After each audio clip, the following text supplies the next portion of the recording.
dito sa ano, mag-grocery na naman ulit sa mga konsumo ng mga taong pupunta ngayon dito. Marami-rami to ha, hindi kagaya nung nakaraan na kunting tao lang. Ngayon mga mahigit 10 tao namin. So yun, grocery ulit. Baka trabaho nitong weekend na to, mas ano to, daming gagawin. Okay, papasok yung dalawa naming kasama bukas. Dapat di mamaya na papasok? Oo. Akala ko bukas. Sa dami talaga. 12 yata sila o 13, mga gano'n. May 10. Daming bata. Hindi naman bata eh. Hindi naman bata. Hindi naman bata. Hindi na yan bata. Wala lang ano. Kasi lahat na yan kung ano nila ginagawa sa mga malalaki eh. Yan na rin ano nila eh. Nag-appetizer na. Ganun pa rin ang trabaho sa mga malalaki. Hindi na yan ano, bata. Yung mga bata kasi consider natin bata yung mga edad ng mga 6, 7, 8. Pero wala na talaga. Buti na lang yung trabaho kahapon medyo okay yun na ano ko. Nagawa ko yung iba.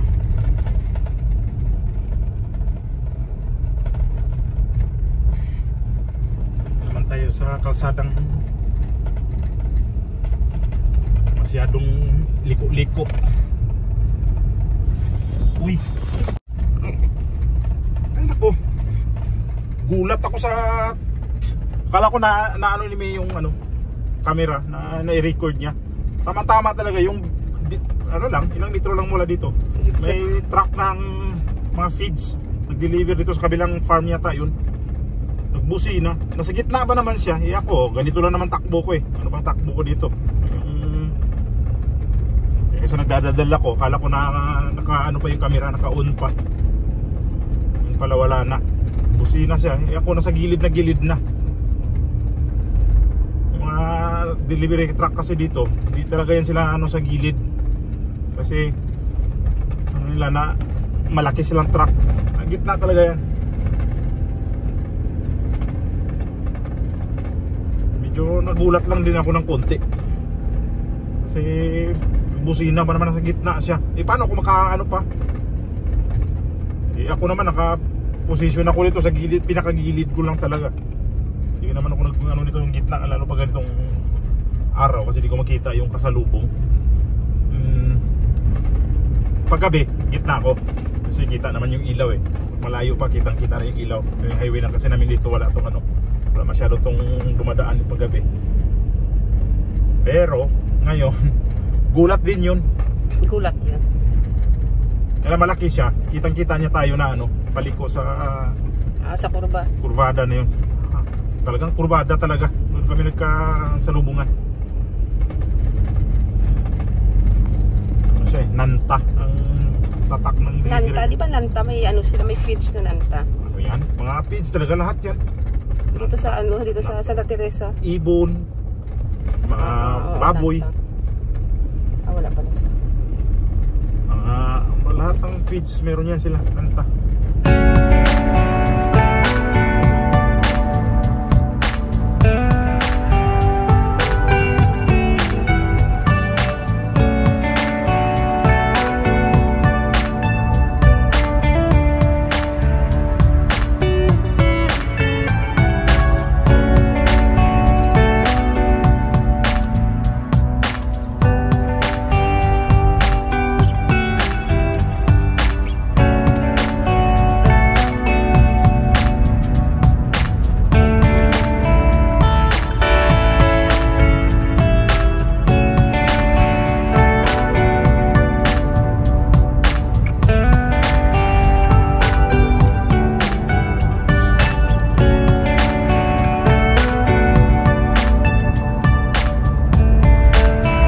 Sa totoo lang no, itong weekend na to, wala talagang gana magtrabaho kasi sa daming tao, parang gusto ko na muna magpahinga pero no choice kasi ganoon talaga ang buhay natin.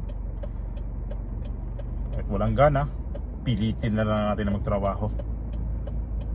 Kaya dami talagang trabaho ko ngayon, ang linggo na to, itong semana na to na ito darating.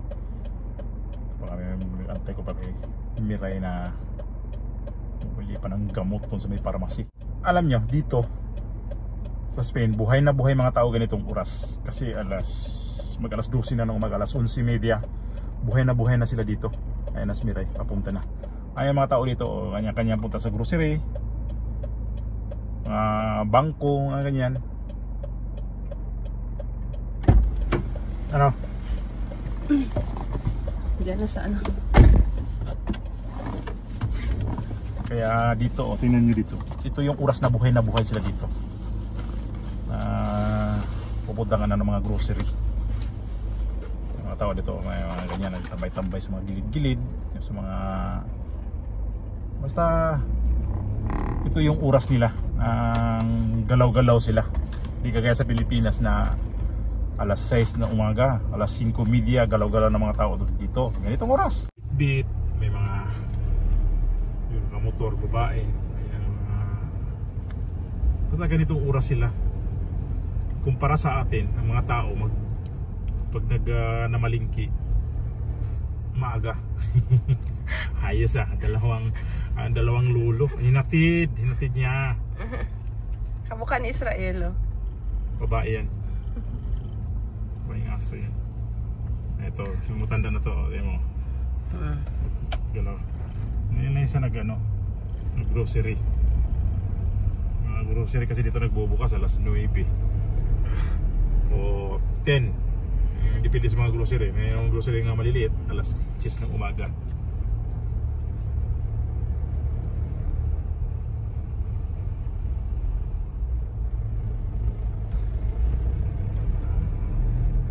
Doon na tayo mag-park, no? Ba? Hindi rin pwede dito. Talaga ikot. Bibili pa ng patatas din. Dito mga tao napakahilig sa aso kasi pag ganitong pinapasyal nila yung mga aso. Ayun na. Halos mga dito mga tao na mga talaga sila sa aso. Yung mahilig mag-alaga. Dito sa harapan na natin pinaparadahan. Ang pinapasyal dito halo na mga bata at saka mga aso. Tingnan yung dito. Talagang mayroong pasadya sila na dito na pinapagawa ng park yung mga bata. Tapos yung mga aso dito sa kabila. Kaya lang yung iba dito, hindi sila masyadong responsable sa mga aso na kinukuha yung dumi. Kasi dapat talaga yan. Kinukuha, may mga daladala yan sila mga bulsa yung iba na ay plastic. Para pag dumumi yung aso, damputin na tapos tapon sa basurahan. Ang ganda ng dito ito yung dito sa may bayan na to na mayroon silang park na mga bata. Tapos dito rin mga aso pinapatakbo ito. Madalas na nakikita dito na mga pinapatakbo dito yung mga aso. Yung dalawang may edad na nandiyan nakatambay. Ito yung park na sinasabi ko na pinapalaruan ng mga aso. Tapos banda roon may mga may mga bata. Doon sa kabila. Yung laruan ng mga bata bahay-bahay nila dyan. Yung mga nanay yan, nagkwentuhan ng nigarilyo. Ayan, yung mga bata takbo-takbo sila.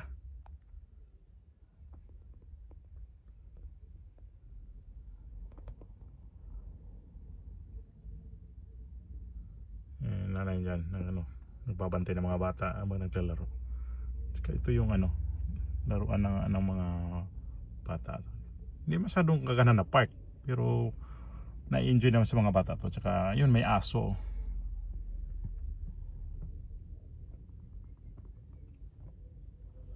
Hindi ko na nakita. Sana yun? Nandito siya banda. Ayun siya Kasama nila yan. Pag namamasal yung mga bata, kasama nila yung aso. Dito. Kaya na ko sa mga tao dito na hindi talaga sila karamihan dito nagdadala ng mga aso. Kung naglalakad yung may-ari. Kaya yung nakita nyo kanina. Ang mga tao kasi dito, hindi kagaya sa atin na kinakata yung mga aso. Pag nabalitaan nila yung mga ganyan na, lalo sa dito sa atin, alam din sa amo namin, alam nila na yung mga tao, mga Filipino iba, kumakain ng aso. So, paano ba yun na yung karning aso daw kinakain sa mga Filipino? So, mayroon talagang kumakain. Sabi ko dati marami yan, pero ngayon parang di ba, siguro naman sa atin hindi naman siguro lahat na parang mayroon pa rin kumakain pero di na ganun karami. Ayan na si Miray. Pero dito never nilang kinakatay mga aso. Hindi nila, ayaw nila yung sakta ng mga aso dito. Yung mga amo nga namin, turing sa mga aso is mga bat, anak na nila.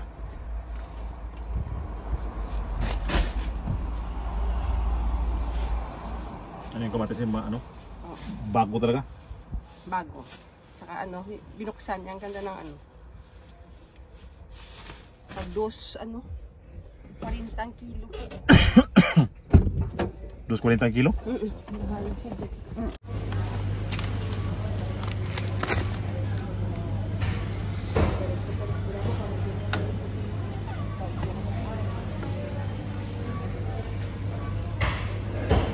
May free sa Keso. ano. Keso. Nandiyan ka na sa tapat eh.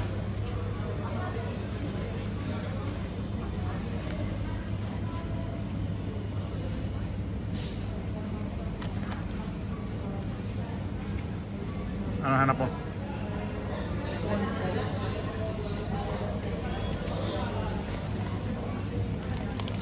Yung keso na pang ano ko sa ensalada mamaya. Ano ba? Ensalada mamaya? May ensalada ko na ano eh, bagong ensalada. Anong salad ngayon? Pero ano pa rin? Lettuce. Yun yung ito, pero ano siya.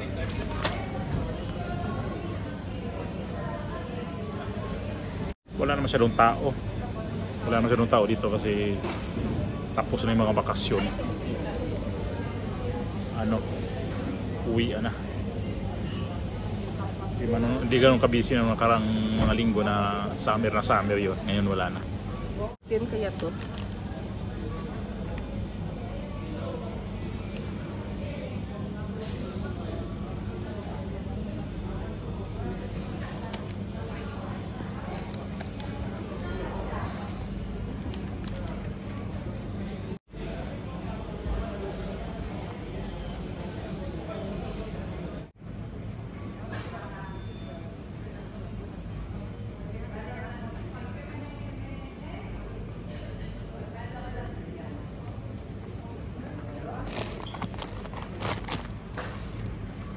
Walang kape na yan.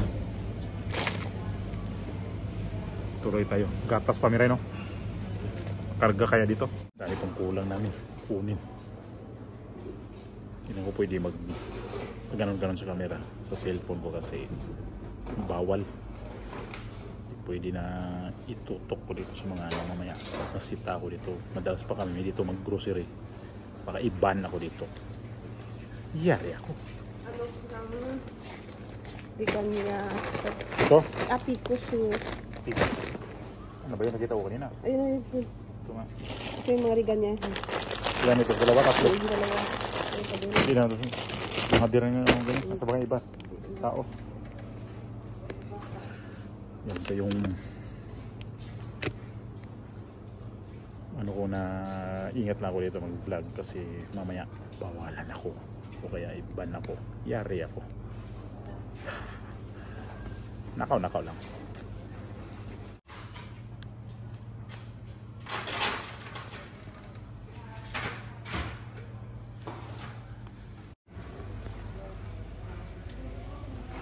Ayan yung trabaho namin ngayon. Pambili na nito. Sa amin dyan mayroon na halo kunti. Pero karamihan yan sa amo. Na kami. Uwi na kami. Ay nako. Dito kasi kami madalas nag-grocery. Dito talaga kami. Ito na linggo-linggo na itong mangyayari. Dumami yung mga tao ah. Kanina akala ko konti lang tao kanina. Pero ngayong ano biglang dumami.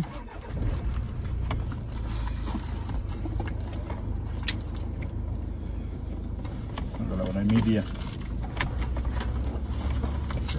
Sabay-sabay naman din nag-uwi yung parking nila biglang lumuwag. Ngayon talaga nung natapos yung summer, natapos yung August, lumuwag yung mga grocery kasi yung mga tao dito yung nagbalik na sa sa mga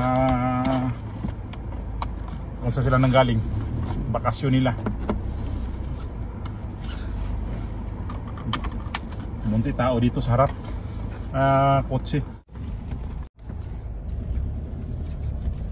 Kotse dito na lang banda.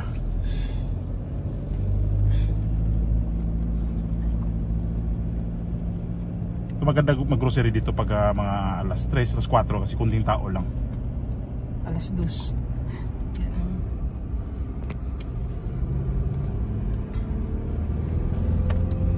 Dati sa bakery. Dito kasi pag bukas Sabado, walang hanggang half day lang yung ano dito mga tindahan, mga grocery mga malalaki hanggang gabi. Pero yung mga maliliit na grocery, half day lang yan. Ano to?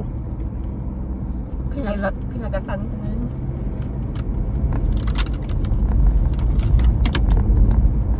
Hawakan mo muna. Gutom pagkatapos ng grocery.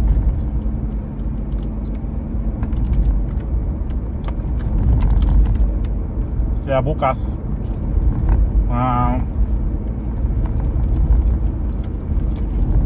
grocery hanggang alas 2 lang yung mga maliliit. Pagkahapon wala nang bukas yan. Ang Lunes na sila ulit mabukas. Ganun ang mga naman dito, mga tindahan.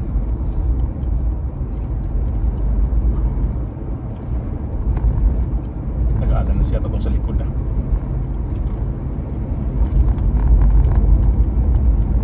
Overtake to dito sa ano Galens yan. Yung si ano yata yan yung Ano? Chikiting Kanina, ano? Taga doon yan sa bayan namin. Cross campo na yan. Deer. Overtake. Nagmamadali.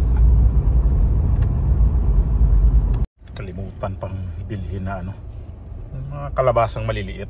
Hindi na dito dumaan dito sa grocery na to. Ang hirap kasi dito, maliliit ang kalye. Parada na ganito kalaking kotse, ang dala ko. Masikip ang kalye dito pa siya sa grocery na to. Mabagal pa naman dito yung dyan, serbisyo. Parada na tayo dito. Ayan. Maliliit ang kalye dito sa bayan namin.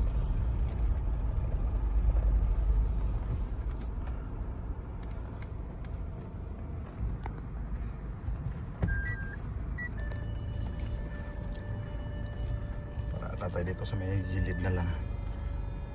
Baka naman ito mapansin ni Miray. Dire-diretso na naman yun doon.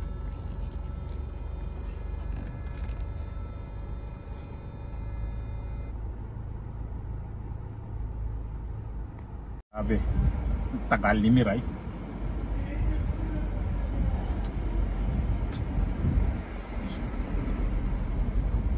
Halos 15 minutes na dyan sa loob ng tinan. Ang bagal talaga dyan. Kaya pagka bibili dito ng ano, sabi pag diyan pupunta sa tindahan, ayoko diyan kasi ang bagal eh. Bibili lang yan, ano lang yun eh, kalabasan ng mga maliliit. Yun lang yun. May lang tao din na lumabas. Ang hirap ka dito pag parking talaga.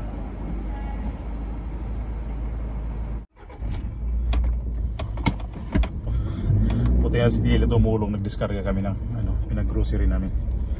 Parking ko na to sa labas para pagdating nila, gamitin din nila to. Dami nila ngayon, simana na to pupunta. Gamitin din to. So ito dito lang to sa labas. Tapos yung pick up truck, lipat ko yan dito sa harap.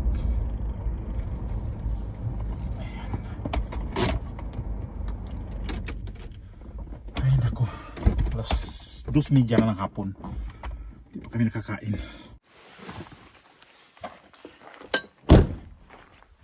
Ito na may pick up natin ang kukunin natin. Dapat ganitong oras na kakain na kami. Nagkapahinga na ng konti. So ganito pag Biyernes na pag may pupunta. Ay nako.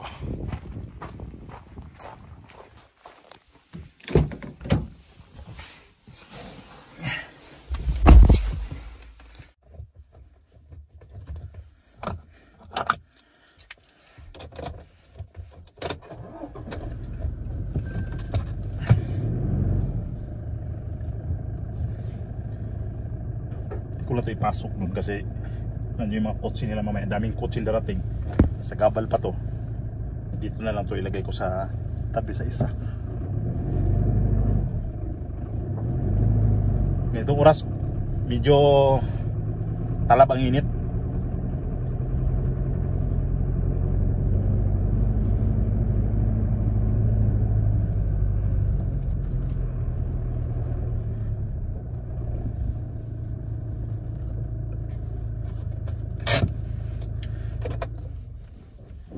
Akala ko ginamit to, hindi pala. Malinis pa rin. Grabing init pa. Alas 2 ng hapon. Alas 2:30 ng hapon. Grabing init. Hoy, Rael! Ka nandyan? Tayo si Rael. Gawa mo dyan? Ha? Hindi ka tumulong magbitbit ng pinamili. Hindi natin yung pinamili. Bigat pa yan. Siguro inimiliki niya. Bigat talaga yan.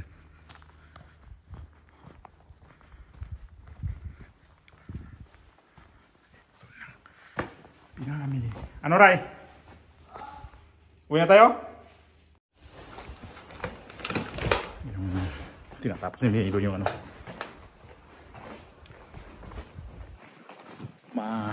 Matutunaw ba? Kasi init. Hindi man tumulong eh. Lito ko eh. Ay naku.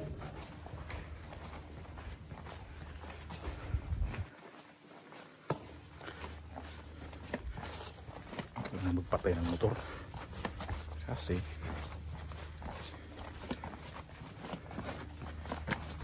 mamaya hindi ko na pandarin yan.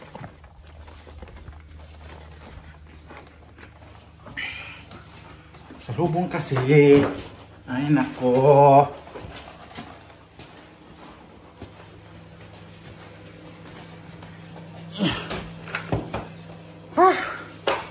Tapos din kami karating kami dito. Paano wala mga nandiyan na kami? Yung aso. Saan ba yan dito sa kabila? Narinig nila? Sino tumawag? Israel? Yail ka eh.